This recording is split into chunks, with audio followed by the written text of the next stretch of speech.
Hello friends, welcome to unfiltered Telugu. ఒక ప్రశ్న అడగనా?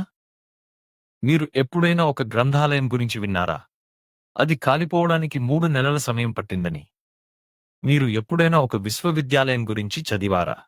దానిలో చేరడానికి ప్రపంచం నాలుమూలల నుండి విద్యార్థులు మంచు కొండలు దాటి, ఎడారులు దాటి, ప్రాణాలు పణంగా పెట్టి వచ్చేవారని? మీరు ఎప్పుడైనా ఊహించారా?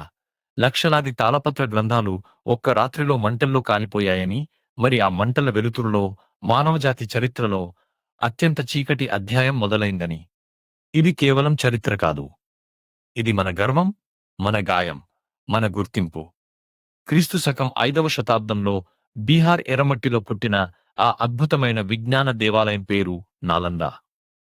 10,000 మంది విద్యార్థులు, 2,000 మంది ఆచార్యులు, 9 అంతస్తుల గ్రంథాలయం, 8 శతాబ్దాల నిరంతర జ్ఞాన ప్రవాహం. కాని ఒక్క రోజులో ఒక్క కత్తి దెబ్బతో ఆ వెలుగు ఆరిపోయింది. ఎవరు చేశారు? ఎందుకు చేశారు? ఆ జ్ఞానం నిజంగా నాశనమైపోయిందా? ఒక్కసారి కళ్ళు మూసుకోండి. మనం వెళ్తున్నాం 1000 సంవత్సరాల వెనక్కి. కాలచక్రం గిర్రున తిరుగుతున్న కొద్దీ ఎన్నో అద్భుతమైన సామ్రాజ్యాలు పుట్టాయి. అలాగే మట్టిలో కలిసిపోయాయి. చరిత్ర పటంలో ఎన్నో యుద్ధాలు, ఎన్నో రాజ్యాల ఆవిర్భావాలు మనం చూస్తూ ఉంటాం. కానీ బీహార్‌లోని ఎర్రటి మట్టిలో దాగి ఉన్న ఒక అద్భుతమైన చరిత్ర మాత్రం వాటన్నింటికంటే భిన్నమైనది. కళ్ళు మూసుకుని ఒక్కసారి ఆ ప్రాచీన కాలంలోకి వెళ్ళండి. సూర్యాస్తమయ సమయంలో పడుతున్న ఎర్రటి వెలుతురులో ఒక సువిశాలమైన ప్రశాంతమైన ప్రదేశం కనిపిస్తుంది. ఎత్తైన ఎర్రటి ఇటుకల గోడల మీద పడుతున్న పొడవైన నీడలు ఒక గొప్ప ఎంపైర్ వైభవాన్ని మనకు నిశ్శబ్దంగా చెబుతుంటాయి. ఆ ప్రదేశమే ప్రాచీన మగధ సామ్రాజ్యంలోని ఒకప్పటి గొప్ప జ్ఞాన దేవాలయం నాలంద. ఇది కేవలం ఒక యూనివర్సిటీ మాత్రమే కాదు, ప్రాచీన భారతదేశపు మేధో సంపత్తికి మరియు ఒక అద్భుతమైన నాగరికతకు సజీవ సాక్ష్యం. నాలంద అనే పదానికి అర్థం జ్ఞానాన్ని ఇవ్వడంలో ఎప్పటికీ తృప్తి లేనిది అని కొందరు చెబుతారు. ఆ పేరులోనే ఒక గొప్ప ఫిలాసఫీ దాగి ఉంది. చైనా దేశం నుంచి వచ్చిన యాత్రికుడు హుయాన్ త్సాంగ్ మాత్రం ఆ ప్రాంతంలో ఉన్న ఒక నాగుడి పేరు మీద ఈ ప్రదేశానికి ఆ పేరు వచ్చిందని తన రచనల్లో రాశాడు. క్రీస్తు పూర్వం 5వ శతాబ్దం, 6వ శతాబ్దం కాలంలోనే గౌతమ బుద్ధుడు మరియు వర్ధమాన మహావీరుడు ఈ ప్రాంతంలో నడిచారని, ఇక్కడి ప్రశాంతమైన వాతావరణంలో వారు తమ బోధనలు చేశారని ఎన్నో ప్రాచీన గ్రంథాలు చెబుతున్నాయి. బుద్ధుని ప్రధాన శిష్యులలో ఒకరైన సారిపుత్త జన్మించినది మరియు నిర్యాణం చెందింది కూడా ఈ నాలంద గడ్డ మీదే. ఇక్కడ ఒకప్పుడు అశోక చక్రవర్తి ఒక గొప్ప స్తూపాన్ని నిర్మించాడు. కాని నాలంద ఒక గొప్ప విశ్వవిద్యాలయంగా రూపుదిద్దుకుంది మాత్రం 5వ శతాబ్దంలో గుప్త సామ్రాజ్యం కాలంలోనే. కుమారగుప్తుడు, శక్రాదిత్యుడు అనే పేరుతో ఈ గొప్ప విజ్ఞాన కేంద్రానికి పునాది రాయి వేశాడు. ఆ తరువాత వచ్చిన ఎంతో మంది రాజులు, విదేశీ రాజులు ఈ యూనివర్సిటీ అభివృద్ధికి తమ వంతు సహాయం చేశారు.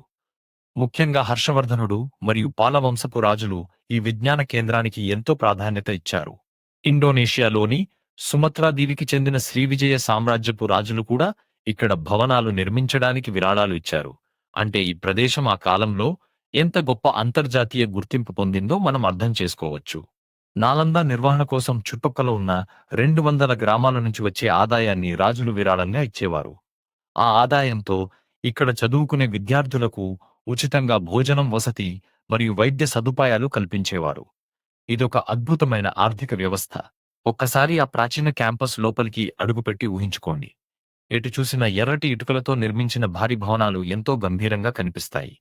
8 ప్రధాన సముదాయాలు, 10 గొప్ప దేవాలయాలు మరియు ఎన్నో ధ్యాన మందిరాలు ఆ విశాలమైన ఆవరణలో ఉండేవి.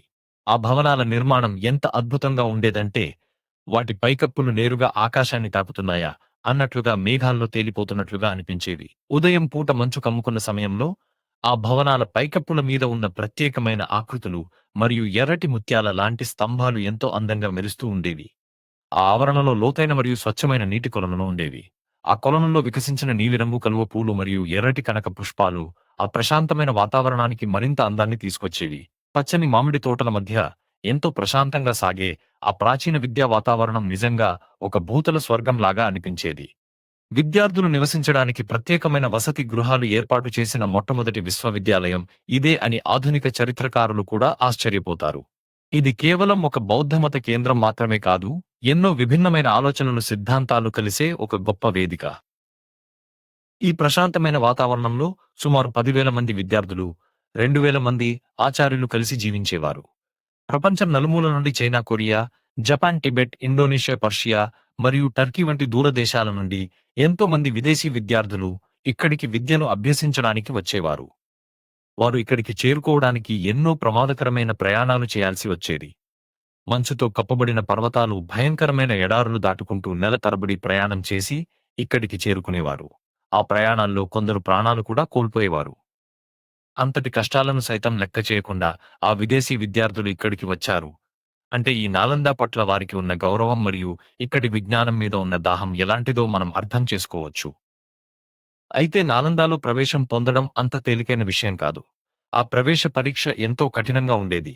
దూరదేశాల నుండి వచ్చిన విద్యార్థులు ముందుగా విశ్వవిద్యాలయపు ప్రధాన ద్వారం దగ్గర ఉన్న కాపలాదారుని కలుసుకోవాలి. ఆ ద్వారపాలకుడు అడిగే కష్టమైన తార్కిక ప్రశ్నలకు సమాధానం చెప్పగలిగితేనే లోపలికి ప్రవేశం దొరికేది. ఈ పరీక్షలో కేవలం 20% మంది మాత్రమే ఉత్తీర్ణులయ్యేవారు. మిగిలిన 80% మంది నిరాశతో వెనుతిరిగి వెళ్లాల్సి వచ్చేది. అంతటి కఠినమైన వడపోత తరువాత ఎంపికైన విద్యార్థులతో ఆ క్యాంపస్లోని తరగతి గదులు ఎప్పుడూ ఎంతో ఉత్సాహంగా ఉండేవి. ఉదయం నుండి రాత్రి వరకు ఆ ప్రాచీన తరగతి గదుల్లో లోతైన ఫిలసాఫికల్ డిబేట్స్ జరుగుతూనే ఉండేవి. ఒకరినొకరు ప్రశ్నించుకుంటూ, తమ జ్ఞానాన్ని పంచుకుంటూ సత్యాన్వేషణ సాగించేవారు.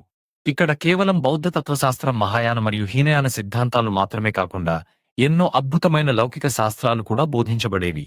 వేదాలు, తర్కశాస్త్రం, వ్యాకరణం, గణితం, ఆయుర్వేద వైద్యం మరియు ఖగోళ శాస్త్రం ఇక్కడ ప్రధానమైన బోధనాంశాలు. ఆర్యభట్ట వంటి గొప్ప శాస్త్రవేత్తలు పుట్టిన ఈ మగధగడ్డ మీద గణితం మరియు ఖగోళ శాస్త్రానికి ఎంతో ప్రాముఖ్యత ఉండేది. అలాగే ఒకవైపు ఆధ్యాత్మిక చింతన, మరోవైపు శాస్త్రీయ దృక్పథం రెండూ కలిసి ఇక్కడ ఒక వినూత్నమైన విద్యా విధానాన్ని సృష్టించాయి. ఆచార్య శీలభద్ర, ఆచార్య ధర్మకీర్తి, నాగార్జునుడు, ఆర్యదేవ అసంగుడు వంటి గొప్ప గొప్ప మేధావులు ఈ విశ్వవిద్యాలయంలో పాఠాలు బోధించారు. తత్వశాస్త్రం మరియు తర్కంలో వారికున్న ప్రావీణ్యం ఆసియా ఖండం అంతటా ఎంతో ప్రసిద్ధి చెందింది. నాలందాలో చదువుకున్న విద్యార్థి అంటే ప్రపంచమంతటా ఎంతో గౌరవం ఉండేది. అదొక గొప్ప కీర్తి కిరీటం. నాలందా విద్యా వ్యవస్థకు ప్రాణగర్భం లాంటిది. అక్కడి ధర్మగంజ్ అని పిలువబడే గొప్ప గ్రంథాలయం. ఈ పేరు వినగానే మన మనసులో ఒక భవ్యమైన దృశ్యం మెదులుతుంది. ధర్మగంజ్ అంటే ఒక మతపరమైన కేంద్రం కాదు, అదొక విజ్ఞాన సముద్రం.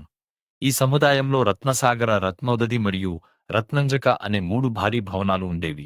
అందులో రత్నోదది భవనం ఏకంగా 9 అంతస్తుల ఎత్తులో ఉండేది. కళ్ళు మూసుకుని ఊహించండి. ఆ 9 అంతస్తుల భవనంలో చీకటి పడిన తర్వాత వెలుగుతున్న వేలాది కొవ్వొత్తుల దీపాలు, ఆ దీపాల వెలుతురులో నిశ్శబ్దంగా చదువుకుంటున్న విద్యార్థులు, లక్షలాది తాళపత్ర గ్రంథాలు ఆ గ్రంథాలయంలో భద్రపరచబడి ఉండేవి. పాత తాళపత్రాల సువాసన మరియు శిరావాసన ఆ గదులంతా వ్యాపించి ఉండేది. వ్యాకరణం, తర్కం, సాహిత్యం, జ్యోతిష్యం, ఖగోళం మరియు వైద్య శాస్త్రాలకు సంబంధించిన ఎన్నో అరుదైన పుస్తకాలు ఇక్కడ ఉండేవి. ఒక విద్యార్థి లేదా ఆచార్యుడు మరణిస్తే వారి వద్ద ఉన్న పుస్తకాలను కూడా ఈ గ్రంథాలయానికి చేర్చేవారు. ఇది మానవజాతి సృష్టించిన ఒక అద్భుతమైన విజ్ఞానగని. ఈ గ్రంథాలయం నుండే ఎంతో మంది విదేశీ యాత్రికులు వేలాది పుస్తకాలను తమ దేశాలకు తీసుకువెళ్లి అనువదించుకున్నారు. ఇక్కడి జ్ఞానం సిల్క్ రూట్ ద్వారా చైనా మరియు ఆసియా అంతటా వ్యాపించింది. కాని కాలం ఎప్పుడూ ఒకేలా ఉండదు. ఈ ప్రశాంతమైన మరియు గొప్ప నాగరికతకు ప్రతీకగా నిలిచిన నాలన మీద క్రమంగా కారు మబ్బులు కమ్ముకున్నాయి. 12వ శతాబ్దం చివరి భాగంలో భారతదేశ రాజకీయ ముఖ చిత్రం వేగంగా మారుతూ వస్తోంది. వాయువ్యం వైపు నుండి కొత్త ఇన్వేజన్ ముప్పు ముంచుకొచ్చింది. ఆఫ్ఘనిస్తాన్ ప్రాంతం నుండి వచ్చిన తుర్కో ఆఫ్ఘన్ సేనాని ఇఖ్తియారుద్దీన్ ముహమ్మద్ బక్తియార్ ఖిల్జీ ఒక క్రూరమైన మరియు వేగవంతమైన సైన్యంతో ముందుకొచ్చాడు. అతనికి ఢిల్లీ సుల్తానుల సైన్యంలో సరైన గుర్తింపు లభించకపోవడంతో తనకంటూ ఒక సామ్రాజ్యాన్ని నిర్మించుకోవాలన్న ఆశయంతో తూర్పు వైపుగా అంటే బీహార్ మరియు బెంగాల్ ప్రాంతాల మీద కన్నేశాడు. ఇది కేవలం ఒక మతపరమైన దండయాత్ర మాత్రమే కాదు. దీని వెనుక ఎంతో లోతైన మిలిటరీ మరియు రాజకీయ స్ట్రాటజీ దాగి ఉంది. బక్తియార్ ఖిల్జీ ప్రధాన లక్ష్యం కేవలం రాజ్యాలను ఆక్రమించడం మాత్రమే కాదు, ఆ ప్రాంతాల గుండా వెళ్లే ముఖ్యమైన ట్రేడ్ రూట్లను తన గుప్పిట్లోకి తెచ్చుకోవడం. మధ్యయుగ యుద్ధాల్లో వేగవంతమైన అశ్విక దళానికి ఎంతో ప్రాముఖ్యత ఉండేది. ఉత్తమమైన గుర్రాలు టిబెట్ మరియు మధ్య ఆసియా ప్రాంతాల నుండి వచ్చేవి. ఈ టిబెట్ గుర్రాల వ్యాపార మార్గాలను నియంత్రించాలంటే బెంగాల్ మరియు బీహార్ ప్రాంతాలను జయించడం అతనికి ఎంతో అవసరం. ఇక్కడి సంపదను దోచుకుని తన సైన్యాన్ని మరింత బలోపేతం చేయాలని ఖిల్జీ వ్యూహం పన్నాడు. బెంగాల్ పాలకుడైన లక్ష్మణసేన మీద దాడి చేసినప్పుడు ఖిల్జీ ఒక అద్భుతమైన మరియు మోసపూరితమైన యుద్ధ తంత్రాన్ని ప్రయోగించాడు. తన సైన్యం వెనుక వస్తుండగా కేవలం 18 అశ్విక వీరులతో కలిసి గుర్రాల వ్యాపారుల వేషంలో నదియా నగరంలోకి ప్రవేశించాడు. ఆకస్మికంగా రాజభవనం మీద దాడి చేశాడు.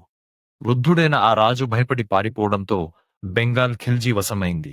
అతని వేగం మరియు క్రూరత్వం ముందు స్థానిక రాజ్యాలు నిలబడలేకపోయాయి. అదే క్రూరత్వంతో ఖిల్జీ సైన్యం సుమారు క్రీస్తుశకం 1200 కాలంలో నాలంద పరిసర ప్రాంతాలకు చేరుకుంది. ప్రశాంతంగా పాఠాలు చదువుకుంటున్న విద్యార్థులు మరియు ధ్యానంలో ఉన్న భిక్షువులకు యుద్ధమంటే ఏమిటో తెలియదు. అహింసను మాత్రమే నమ్మిన ఆ పండితుల మీద ఖిల్జీ కత్తులు దూశాడు. ఒక ప్రశాంతమైన విద్యా వాతావరణం ఒక్కసారిగా నెత్తుటి మడుగులా మారిపోయింది. వేలాది మంది బౌద్ధ భిక్షువులు దారుణంగా హత్య చేయబడ్డారు. పర్షియా చరిత్రకారుడు మిన్హాజ్ ఉస్ సిరాజ్ తన రచనలో ఈ దారుణ మారణహోమాన్ని ఎంతో స్పష్టంగా వర్ణించాడు.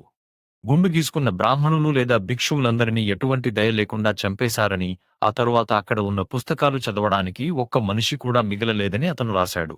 ఈ అద్భుతమైన విజ్ఞాన దేవాలయం సైనికుల గుర్రాల డెక్కల కింద నలిగిపోయింది. ఇక అన్నింటికంటే అత్యంత విషాదకరమైన ఘట్టం నాలంద గ్రంథాలయ దహనం. ఇన్ని శతాబ్దాలుగా ఎంతో మంది మేధావులు ఎంతో కష్టపడి భద్రపరిచిన ఆ అద్భుతమైన రత్నోదధి మరియు రత్నసాగర గ్రంథాలయాలకు ఖిల్జీ సైనికులు నిప్పు పెట్టారు. లక్షలాది తాళపత్రాలు ఆ మంటల్లో కాలి బూడిదయ్యాయి. ఆ గ్రంథాలయం ఎంత భారీగా ఉండేదంటే ఆ పుస్తకాలు పూర్తిగా కాలిపోవడానికి కొన్ని నెలల సమయం పట్టిందని అంటారు. ఆ మంటల పొగతో ఆ ప్రాంతం ఆకాశమంతా చీకటిగా మారిపోయింది. ఆ కాలిపోతున్నది కేవలం కొన్ని పుస్తకాలు కాదు, ఒక గొప్ప నాగరికత, వందల ఏళ్ల మేధోమథనం మరియు మనిషి సాధించిన అద్భుతమైన విజ్ఞానం. ఆ కాలిపోతున్న పుస్తకాలతో పాటే భారతదేశపు ఒక గొప్ప సువర్ణ అధ్యాయం అగ్నికి ఆహుతైపోయింది. అయితే ఈ పతనం వెనుక ఒక ఆసక్తికరమైన మరియు వివాదాస్పదమైన కథనం కూడా ప్రచారంలో ఉంది. దండయాత్రల సమయంలో బక్తియార్ ఖిల్జీ తీవ్రమైన అనారోగ్యానికి గురయ్యాడు. అతని రాజోగ్యులు ఎంత ప్రయత్నించినా అతను కోలుకోలేదు. అప్పుడు నాలంద ఆయుర్వేద విభాగానికి చెందిన ఆచార్య రాహుల్ శ్రీభద్ర ద్వారా అతనికి వైద్యం చేయాలని కొందరు సూచించారు. మొదట ఒక స్థానిక వైద్యుడి సహాయం తీసుకోవడానికి అహంకారం అడ్డొచ్చినప్పటికీ ప్రాణాపాయ స్థితిలో ఖిల్జీ అంగీకరించాడు. కాని తాను ఎటువంటి మందులు మింగనని ఒక విచిత్రమైన షరతు పెట్టాడు. ఆచార్య రాహుల్ శ్రీభద్ర ఎంతో తెలివిగా ఖురాన్ పుస్తకం పేజీల అంచులకు మందు పూసి ఖిల్జీకి చదవమని ఇచ్చాడు. పేజీలు తిప్పేటప్పుడు వేలిని నాలుకతో తడుపుకోవడం వల్ల ఆ మందు ఖిల్జీ శరీరంలోకి వెళ్లి అతను కోలుకున్నాడు. కాని కృతజ్ఞత చూపించాల్సింది పోయి తన వైద్యుల కంటే ఈ భారతీయ పండితుడికి ఎక్కువ నాలెడ్జ్ ఉందన్న అసూయతో మరియు అహంకారంతో ఖిల్జీ రగిలిపోయాడు. ఇలాంటి విజ్ఞానం ఈ గడ్డ మీద ఉండకూడదన్న ఉన్మాదంతోనే అతను నాలంద గ్రంథాలయాలను తగలబెట్టించాడని కొందరు చెబుతారు. ఇంకొన్ని చారిత్రక ఆధారాలు ఈ విధ్వంసం వెనుక ఉన్న మరికొన్ని కోణాలను కూడా వెలుగులోకి తెస్తాయి.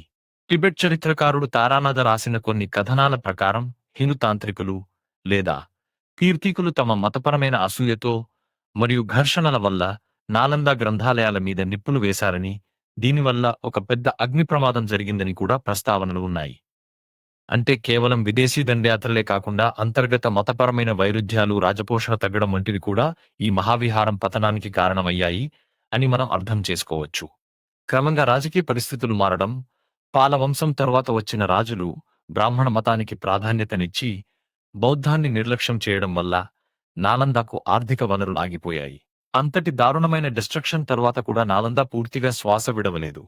ఆ శిథిలాల మధ్య ఒక సన్నని ఆశల దీపం ఇంకా వెలుగుతూనే ఉంది.